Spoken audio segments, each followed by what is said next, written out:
país es un país muy diverso. Tenemos muchas lenguas, muchas razas, muchas culturas, muchas mezclas. Pero estas mezclas no solamente han ocurrido entre peruanos, que de por sí ya somos bastante distintos, sino además por las migraciones que nuestro país ha recibido. Hoy vamos a hablar de una de las más importantes, la inmigración japonesa en el Perú.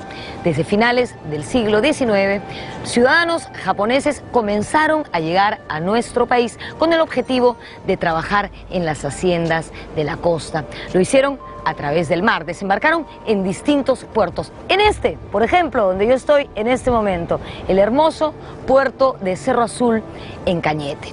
Desde entonces, ellos y sus descendientes consolidaron su presencia en el Perú.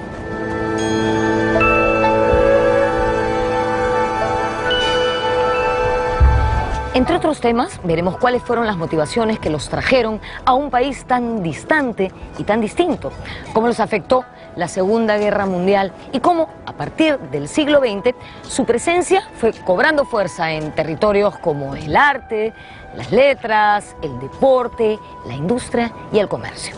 Soy Norma Martínez y esto sucedió en el Perú.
Abril de 1899, es decir, fines del siglo XIX, es la fecha en que la comunidad peruano-japonesa considera oficialmente el inicio de la inmigración japonesa al Perú. En esa oportunidad, cientos de ciudadanos japoneses llegaron al Perú para trabajar bajo contrato. Pero la primera presencia de un súbdito japonés en nuestro territorio se remonta a los inicios de la colonia. Se trató de Francisco Japón, quien en 1596 permaneció en el virreinato peruano en calidad de esclavo. Lo más probable es que hubiese llegado vía las Filipinas, que por entonces era colonia española.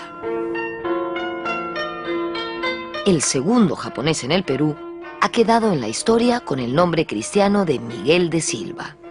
Él participó en la construcción del puente de piedra, que desde 1610 unió el centro de Lima con el barrio de abajo el puente, el Rímac. Detalle curioso es que en el censo de 1614 se registran 20 japoneses entre hombres y mujeres. En 1872, Perú y Japón protagonizaron un conflicto diplomático. El barco peruano María Luz, que trasladaba trabajadores chinos al Perú, fue intervenido en el puerto japonés de Yokohama. Las autoridades niponas descubrieron que los chinos sufrían maltratos a bordo. El capitán de navío peruano, Aurelio García y García, fue enviado por el gobierno a Japón en 1873. García y García se entrevistó con Mutsuhito, el emperador Meiji. De esta manera, el 21 de agosto de 1873 se firmó en Japón el primer tratado de paz, amistad, comercio y navegación entre la República de Perú y el Imperio japonés. Este fue el primer tratado que firmaba el Japón con un país latinoamericano. Años antes se contemplaba la pena de muerte para los japoneses que viajaban al exterior. En este contexto, el alemán Óscar Geren, fue nombrado cónsul honorario del Perú en Tokio. Poco después, Geren llegó a Lima para ver la posibilidad de invertir en agricultura y minería. En la década de 1880, el comerciante alemán construyó la famosa quinta que lleva su nombre. Años después, en esa quinta, funcionarían las embajadas o delegaciones diplomáticas de Japón, Bélgica, Alemania, Francia y Estados Unidos. Junto a Geren vino al Perú el financista japonés Korekiyo Takahashi.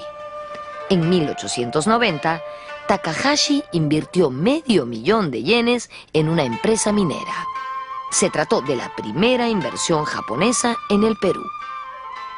El negocio no prosperó y Takahashi regresó a su país, donde llegó a ser ministro de Finanzas en varias oportunidades. Durante el mandato del presidente Nicolás de Piérola, se decretó la autorización para la inmigración de ciudadanos japoneses al Perú. Esta medida fue apoyada por poderosos empresarios dedicados a la agricultura de exportación en la costa norte y central del país.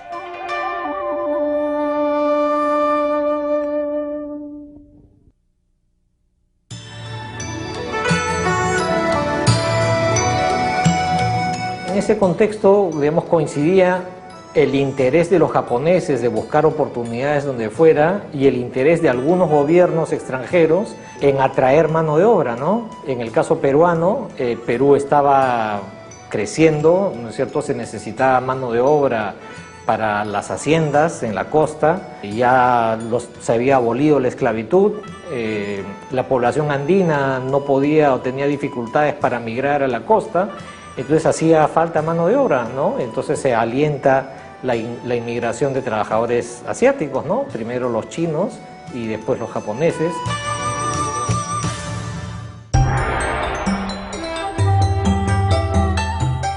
En el Japón, la compañía contratista Morioka publicaba atractivos anuncios donde solo resaltaban las bondades de trabajar en las haciendas del Perú.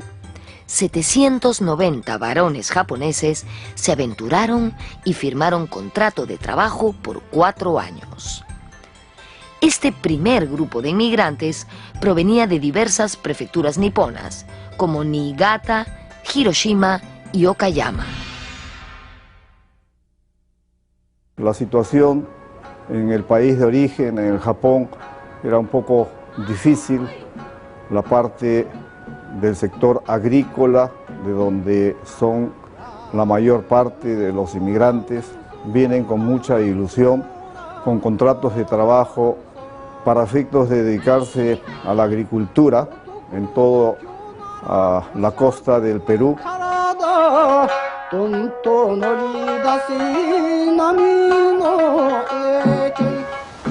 El 28 de febrero de 1899, 790 japoneses se embarcaron en el Sakura Maru, nave que los traería desde el puerto de Yokohama hasta el puerto del Callao. La idea de estos hombres era venir aquí, trabajar algunos años y luego regresar a su país. La travesía duró 34 días. Al fin y al cabo, había que atravesar como 16.000 kilómetros desde el Japón hasta aquí, surcando, por supuesto, las aguas del Océano Pacífico.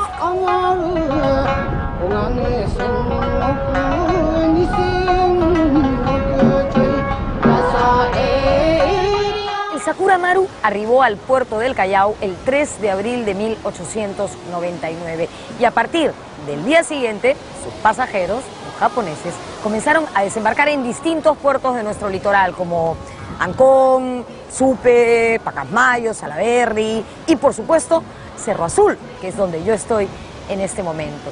La idea es que ellos llegaran a sus respectivas haciendas donde realizarían labores agrícolas. Así comenzó la inmigración japonesa al Perú.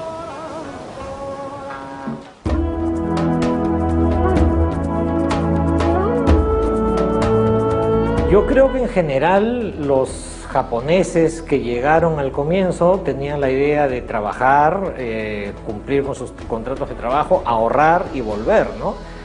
Pero, claro, ya que habían hecho un viaje tan largo, se quedaron un poco más.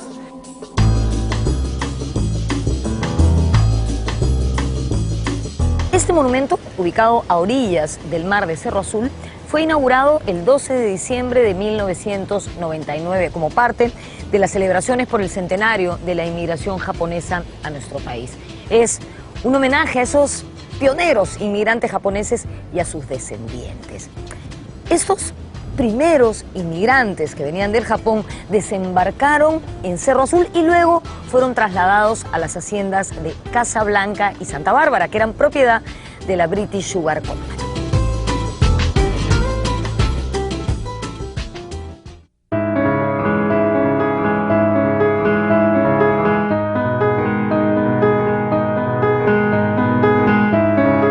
Japón estaba muy mal pues, económicamente, no había ni para comer, se venían acá y mi padre llegó primero, en 1930 creo, algo así, y después llamó a mi mamá para que venga.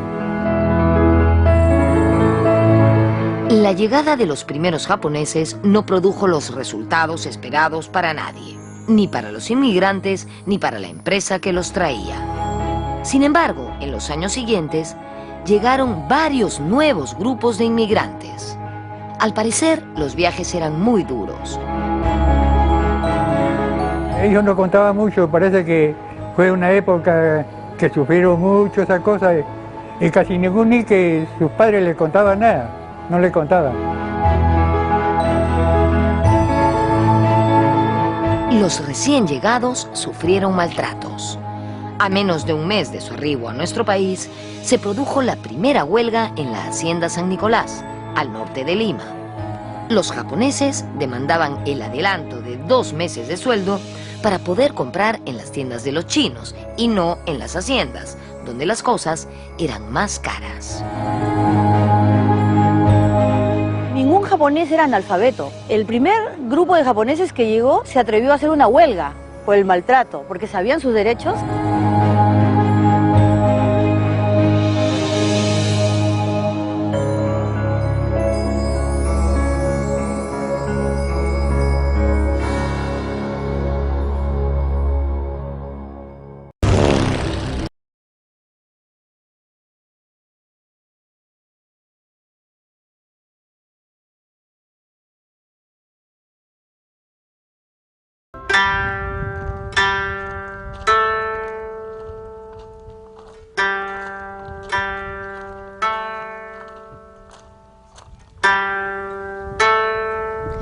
Cuando los japoneses llegaron a nuestro país, evidentemente se vieron afectados por las diferencias de clima y alimentación y muchos murieron al poco tiempo de desembarcar.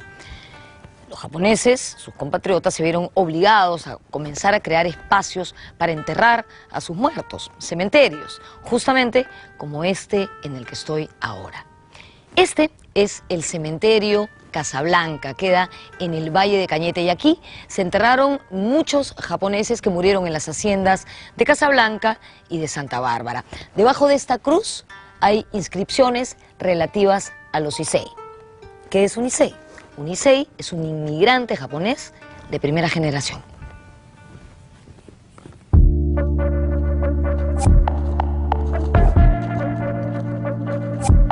Después de año y medio de ser distribuidos en las distintas haciendas de la costa peruana, habían muerto 93 inmigrantes afectados por el clima y enfermedades endémicas. Los japoneses también trajeron sus creencias religiosas, entre ellas el budismo. Las familias que llegaron de Japón estaban constituidas por el segundo hijo, ¿no? El primer hijo solía quedarse en Japón para justamente cuidar el patrimonio y la herencia. Y lo que es muy importante, las simbologías religiosas, el Butsudan, que es el altar japonés, el altar budista o shintoísta, el hijo mayor se quedaba cuidando estos símbolos y el hijo segundo venía a tierras fuera de Japón.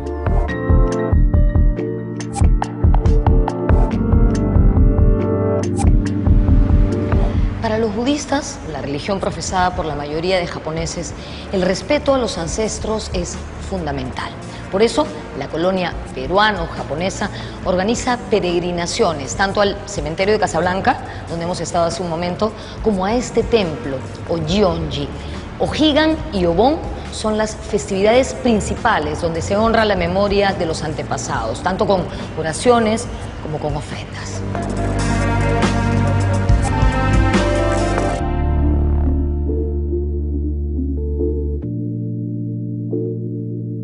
Como los primeros inmigrantes japoneses fueron varones, muchos de ellos formaron pareja con mujeres peruanas. Sin embargo, en el año 1903 llegaron algunas mujeres del Japón. En ese contrato se exigía que los hombres fueran casados para evitar el matrimonio con peruanas, ya que esto frustraría la idea del retorno a su país. De las uniones de japoneses y peruanas nacerían los Niseis, distintos a los Iseis, que son los primeros inmigrantes. Más adelante, para generalizar, se llamó Nikkei a todos los descendientes de japoneses. Inicialmente se utilizó el término Nisei. Nisei vendría a ser Ni es segunda, Sei generación. Entonces los inmigrantes fueron denominados como Issei, Issei primera generación. Los hijos de los inmigrantes, Nisei, segunda generación. Luego sigue tercera, cuarta, quinta y seguramente tenemos hasta sexta generación. Por ejemplo, en mi caso, yo soy Nisei, segunda generación. Pero luego, como empieza a incrementarse las generaciones, entonces se ha cambiado ahora el término a calificar, denominar como Nikkei a todos los descendientes japoneses.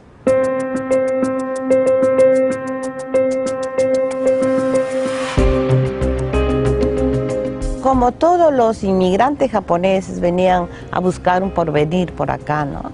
Mi papá fue uno de ellos también. Se vino él acá y él era agricultor. Sufrió mucho como todos los japoneses, fueron esclavos primero, mandado por capataces, por personas que trabajaban en las haciendas, en Cañete, en Guaral, en Huacho. Mi papá llegó de frente, dice, aquí a la hacienda Macas. Yo soy hijo de japonés. Mi padre se llamó Kizuke Shinki. Mi madre es de Ancash, pero no es guaracina, sino más bien de Huari. Ya se llamaba Filomena Guamán. Entonces yo soy de padre japonés y madre peruana. Yo, cuanto más viejo soy más orgulloso que estas cosas hayan acontecido en mi vida.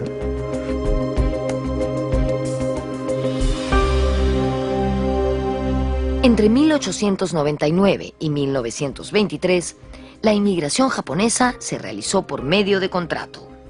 Entre esos años llegaron al Perú más de 18.000 japoneses. Eran casi 16.000 hombres, poco más de 2.000 mujeres y 226 niños. El presidente Augusto B. Leguía apoyó esa inmigración.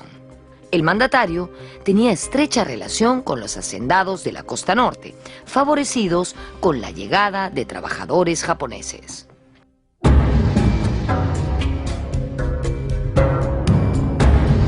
El gobierno de Leguía fue muy importante, que estableció un convenio con Japón para promover esta inmigración y así atender la necesidad de mano de obra en las haciendas, ¿no?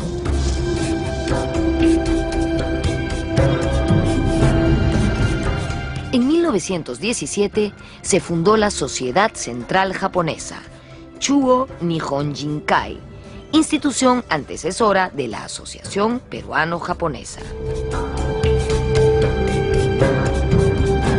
En 1920 se fundó la Escuela Japonesa de Lima, también conocida como Lima Nikko, la escuela más importante de la colonia.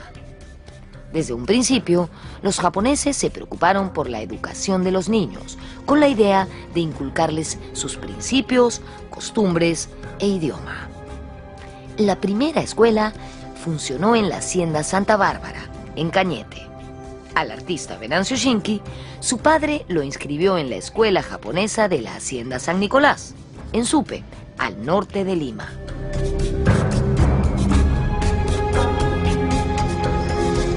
A los 6 años ingreso yo al colegio japonés porque mi padre ordena de que yo esté en el colegio japonés y teníamos un colegio pero soberbio, ya que era muy disciplinado, donde uno tenía que ser correcto, obediente, respetuoso, ya sobre todo con la gente mayores uno tenía que tener un respeto único, ¿no? Creo que fue el segundo día de clases cuando viene la repartición de materiales que venían desde el Japón. En el Japón sabían perfectamente cuántos chicos nuevos empezaba a estudiar el japonés en el colegio.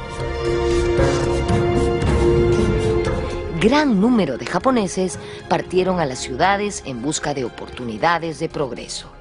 Algunos lo hicieron por fuga o porque incumplieron su contrato, y muchos otros porque cumplieron sus contratos y ahorraron dinero.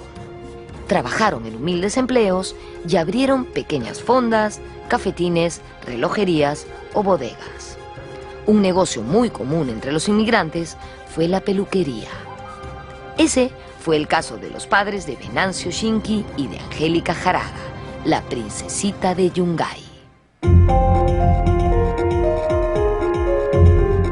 Yo creo que él venía ya con ese oficio, ¿no? Porque él era bien conocido. Harada, le decían, bueno, vamos a una gran Harada a cortarse el pelo. Él era peluquero, sí. Yo lo que recuerdo, ¿no? Ya cuando tendría pues 4 o 5 años, ¿no? Que uno recién puede recordar, y viví en Miraflores, ¿no? Y era un sitio pues muy bonito, ¿no? Muy bucólico. Ahí mi padre tenía una bodega, y una bodega bien puesta, ¿no? Porque Miraflores, pues, a una cuadra del Terraza, o sea, en la bajadita ahí, ¿no? Y ahí, ¿cómo se llama? Más me recuerdo pues de chiquito ahí, la gente ahí que vivían ahí, ¿no? Bueno, gente de dinero, ¿no? Me imagino, tenían carros, ¿no? Y claro, pues siempre habían algunas personas, no sé, no sé por qué me acuerdo, pero una señora venía, ¡ay, qué rico chinito! Y me jalaba del pelo, ¿no? Cuando no veía a mi papá, mi mamá me jalaba, pero si después pum, me pegaba un cocacho. Y yo no decía nada, pero calladito era.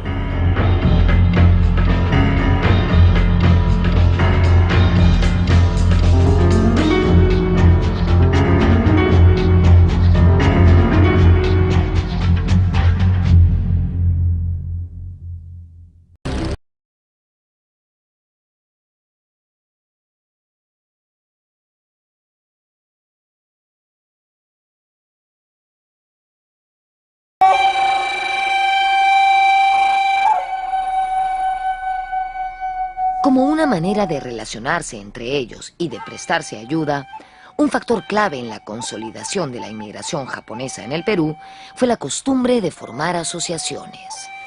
Por ejemplo, en 1907 se formó la Asociación de Peluqueros de Lima y 2 años más tarde, la del Callao. Luego, la Asociación de Comerciantes de Artículos para el Hogar, la Cámara de Comerciantes Japoneses de Lima, la Asociación de Dueños de Restaurantes.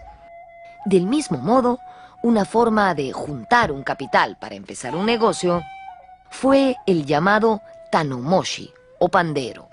Esta práctica, extendida y utilizada hasta el día de hoy, consiste en juntar aportes de dinero fijo por parte de un grupo de participantes, que son entregados por turno a cada uno de los integrantes. Consideramos de que como algo natural, extranjeros que llegan a un país en donde la cultura, el idioma, la comida es totalmente diferente, en principio tienden a juntarse Inclusive, no sé si ustedes habrán escuchado el término Tanomoshi, que es la junta, ¿no? Ellos, a través de este mecanismo, lograron ayudarse para efectos de poder colaborar con el amigo, el compañero del grupo que no esté en buenas condiciones y poder facilitarles para que puedan crear negocios.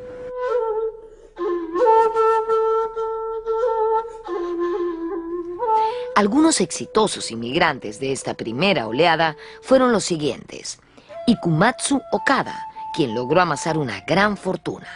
Él llegó como un simple peón, pero logró acumular poder y dinero, llegando a arrendar 5 haciendas en Guaral.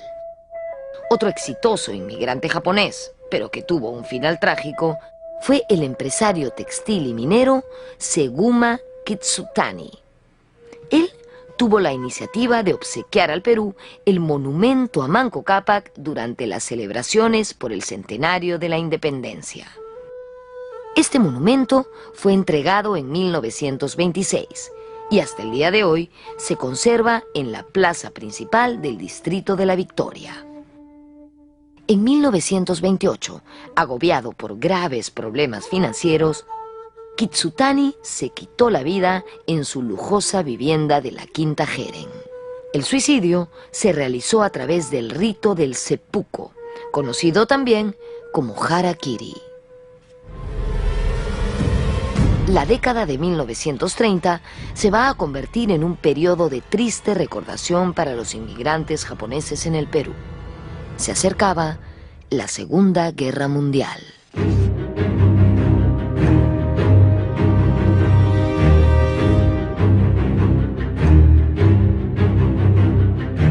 Antes de la Segunda Guerra Mundial fue la etapa más terrible que hemos pasado los niños de San Nicolás, los que estábamos en el colegio japonés. Éramos hijos de japonés, entonces basta con verle la cara a uno, ya, que tenía los ojos rasgados, para que comenzasen a insultarnos y todo. Entonces teníamos que caminar en grupo los chicos.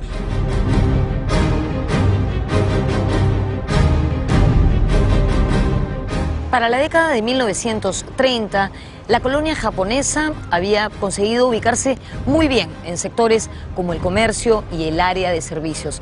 Pero este crecimiento se vio súbitamente interrumpido cuando estalló la Segunda Guerra Mundial. En un claro afán expansionista, el Japón se sumó a las potencias del eje, Alemania e Italia.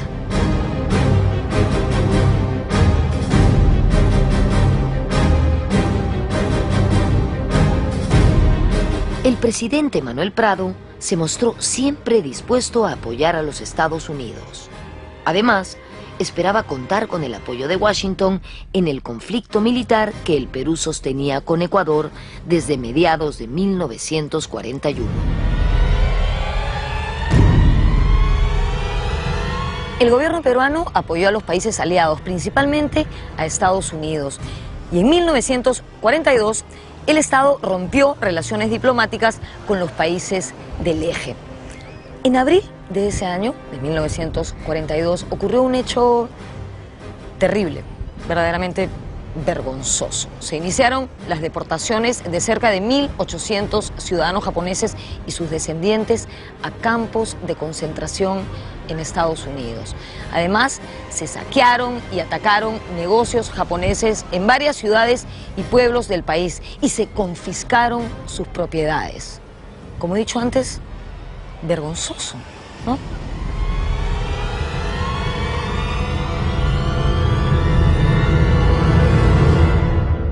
¿Recuerdan a Ikumatsu Okada? Él perdió toda su fortuna y fue enviado a un campo de concentración en los Estados Unidos. Lo mismo ocurrió con inmigrantes que tenían medianos y pequeños negocios.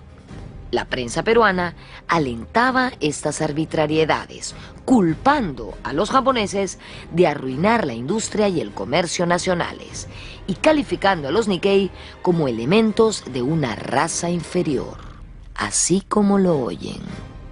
Entre los lugares expropiados estuvo la Escuela Japonesa de Lima.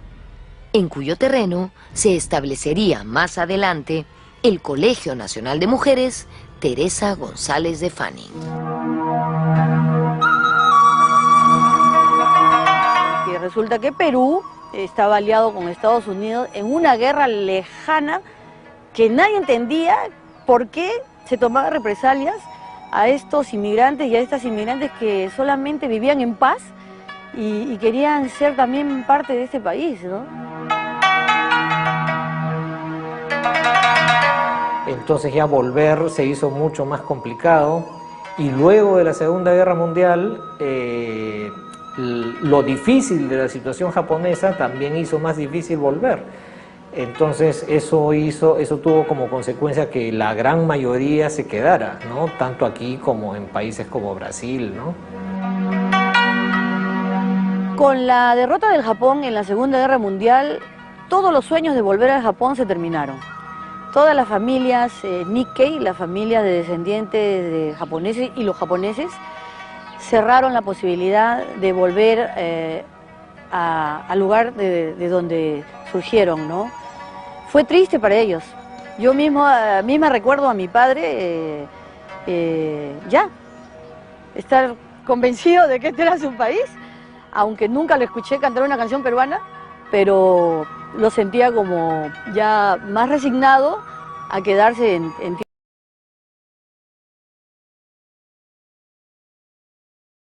En 1946 se restablecieron las relaciones diplomáticas entre Perú y Japón. Un año después, se levantaron las restricciones y los inmigrantes pudieron reiniciar sus actividades. Un ejemplo es el de Carlos Chiyoteru Hiraoka, que inauguró su primera tienda, la Casa Hiraoka, en la ciudad de Huanta, Ayacucho. Allí sería elegido alcalde en la década de 1960. Hoy en día, Importaciones Hiraoka, Corporación Miyasato, San Fernando y Corporación Furukawa son claros ejemplos del valioso aporte empresarial Nikkei al desarrollo del país. Creo que Japón sufrió más o igual que en la guerra con la posguerra y se sume una gran pobreza.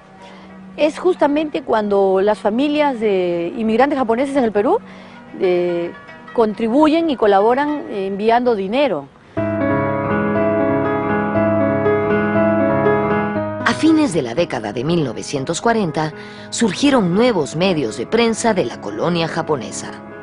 El primero de ellos fue el diario Perú Shimpo, que apareció en 1948 en edición bilingüe. En 1953 y 1954 se publicaron las revistas Sakura y Nikko.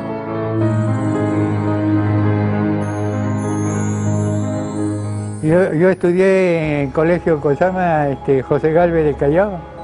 Después estudié, cuando terminé la media, estudié periodismo en Bausati y Mesa, ¿no? Que recién empezaba. Y me dediqué a periodismo. Y la colonia tenía pues un periódico, hasta ahora tiene, ¿no? Un periódico que se llama Perú Shimpo, que tiene, como se llama, tenía 2 páginas en castellano y 6 en japonés, ¿no? Porque era más para los japoneses, para los padres, ¿no? Perú Shimpo, antes la colonia japonesa hacía sus actividades porque tenía un cine, un teatro, mejor dicho, un auditorio allá en el diario Perú Shimpo, que salía de allá de Girón Puno, en la cuadra 8.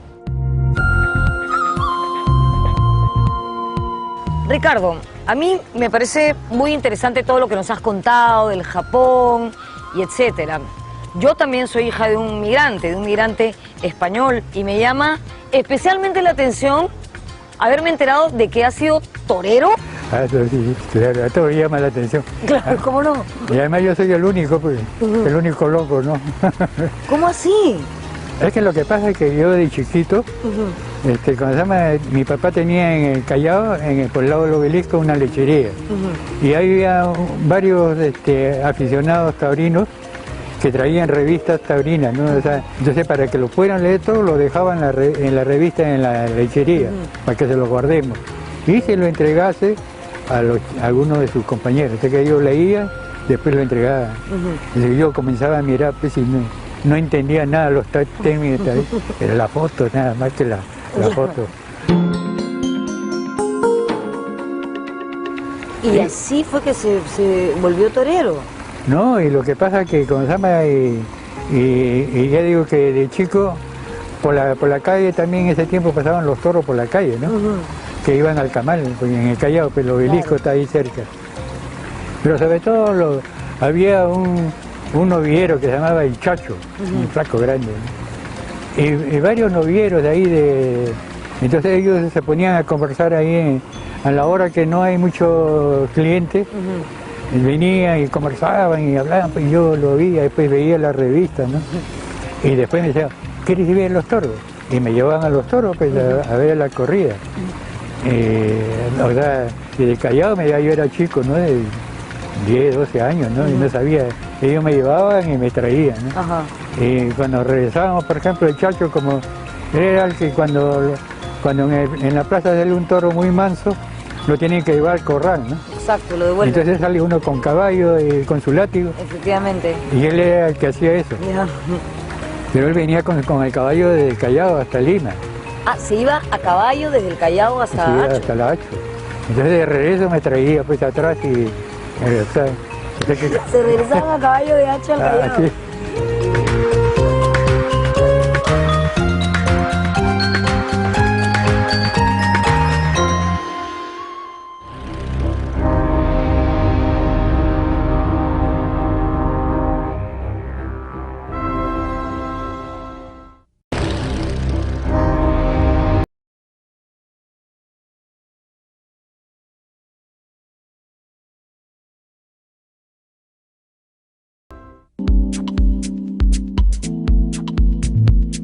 Resulta difícil entender la comida peruana, la comida criolla, sin el aporte dado por la cocina japonesa. Si hablamos de nombres propios, podemos resaltar a Minoru Kumigami, hijo de inmigrantes japoneses nacido en Chancay. Kumigami fundó el célebre restaurante La Buena Muerte en los Barrios Altos. Él le puso el toque japonés a los platos criollos. Pero él fue solo el primero. La lista es extensa. Volviendo a las asociaciones, en 1953 se colocó la primera piedra de la Asociación Estadio La Unión, AELU, club deportivo formado por la colonia Nikkei, ubicado en Pueblo Libre.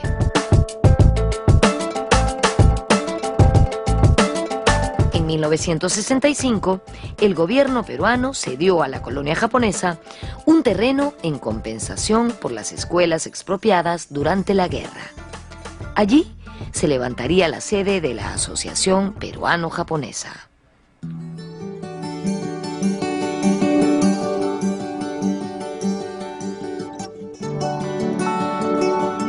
En 1965 se puso la primera piedra de lo que sería el Centro Cultural Peruano-Japonés, sede de la Asociación Peruano-Japonesa. Ese terreno, ubicado en Jesús María, fue cedido por el entonces presidente Fernando Belaúnde Terry a manera de compensación por las confiscaciones que sufrió esa comunidad durante la Segunda Guerra Mundial.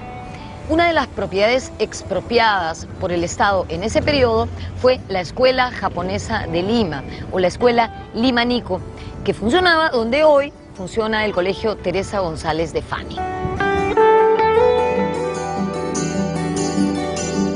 Luego de 2 años de construcción, en 1967 se inauguró el Centro Cultural Peruano-Japonés. Se invitaron a grandes personalidades, como al hijo del emperador, el príncipe Akihito, y su esposa, la princesa Michiko.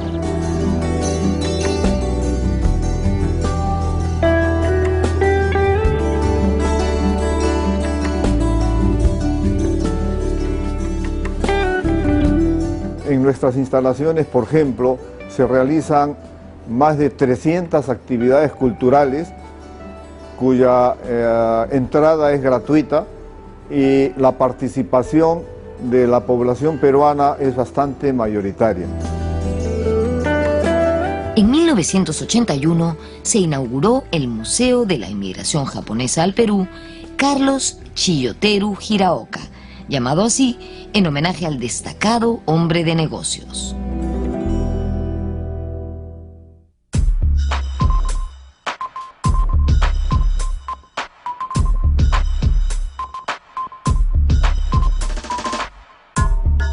El aporte de la cultura japonesa a nuestro país ha sido impresionante en varios campos, en el deporte, en la salud, en la gastronomía. A mí, por ejemplo, me encanta la comida japonesa. Pero ahora quiero hablar del aporte de los japoneses y sus descendientes al arte.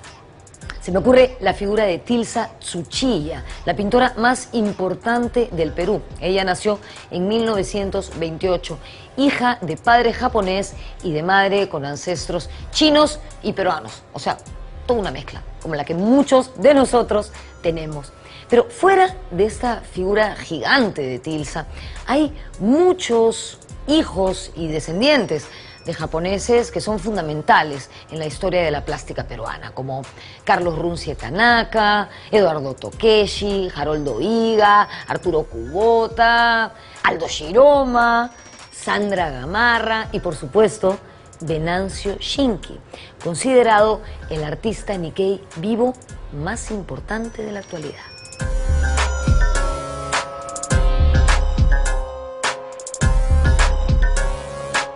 La comunidad Nikkei, o de descendientes japoneses en el Perú, es la comunidad que tiene la mayor cantidad de artistas plásticos en el Perú que se reconocen como descendientes de japoneses.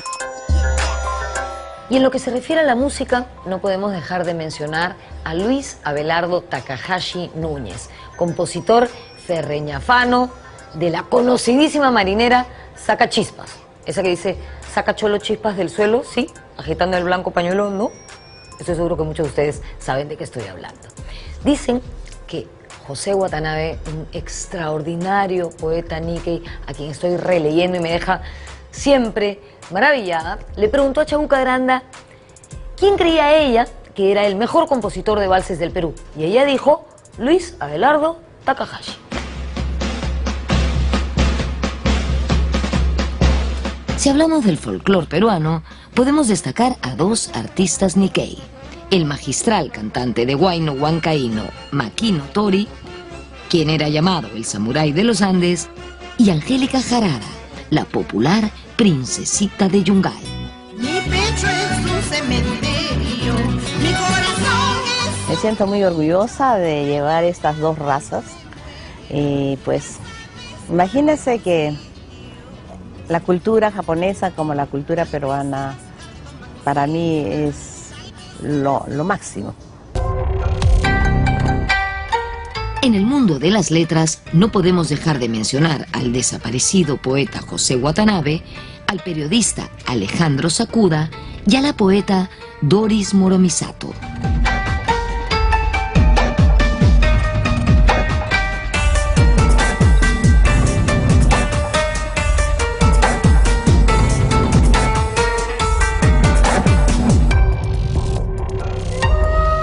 Como ya les he contado, en 1967 se inauguró el Centro Cultural Peruano-Japonés y recibimos la visita del príncipe Akihito y su esposa, la princesa Michiko. Ellos, siguiendo una antigua tradición imperial, milenaria por supuesto, plantaron cada uno un pino. Hoy, 50 años después, podemos verlos ahí, enormes, hermosos.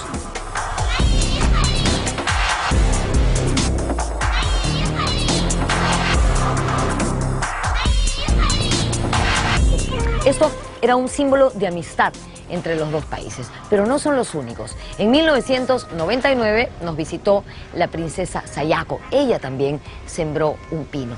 Y en el año 2014 recibimos la visita de sus altezas imperiales, los príncipes Akishino. Cada uno de ellos sembró uno de estos.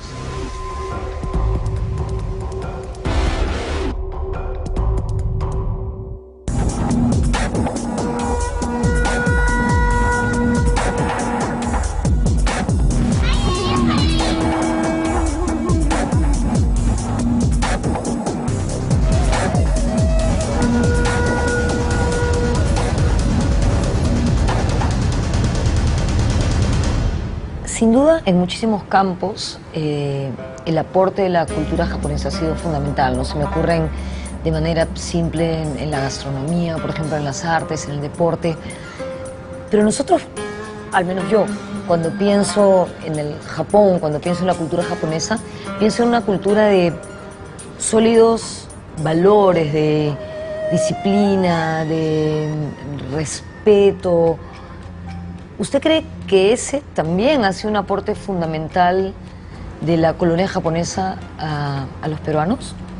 Personalmente creo que estos valores que ahora se menciona y se trata de difundir a través de paneles, de escrituras, en nuestra época, nuestros padres, primero que había cierta dificultad en el idioma, pero no había necesidad de leer estos valores, sino que a través de la vivencia, a través de la crianza de nuestros padres, nosotros creo que veíamos esos valores en las actitudes, en el comportamiento, en el quehacer diario de nuestros padres, y eso lo hemos asimilado sin necesidad de estar leyendo, tratando de entender algún texto, sino me parece que ha sido la actitud, el comportamiento,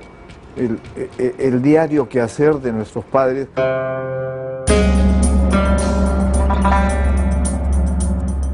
No debemos olvidar que gran parte de la colectividad Nikkei peruana es originaria de la isla de Okinawa, una de las 47 prefecturas japonesas. Okinawa se distingue por tener una historia particular, distinta al resto del Japón.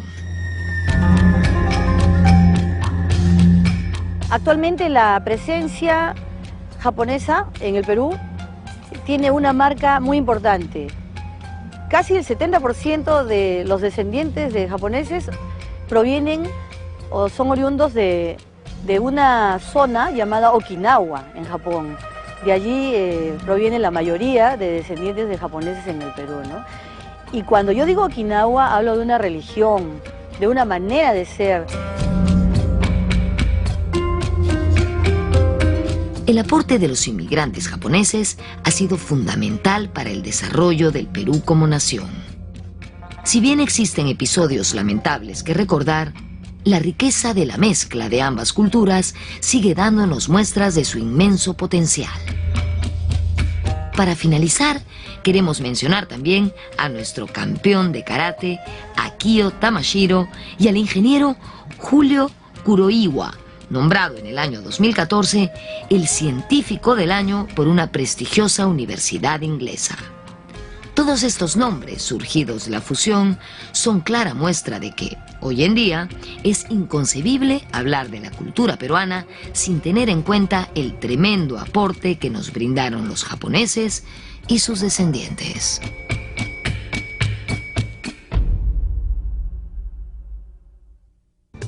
En 1999 se celebró el centenario de la inmigración japonesa a nuestro país. En varios departamentos del Perú con fuerte presencia de esta colectividad, por supuesto que se realizaron varias festividades.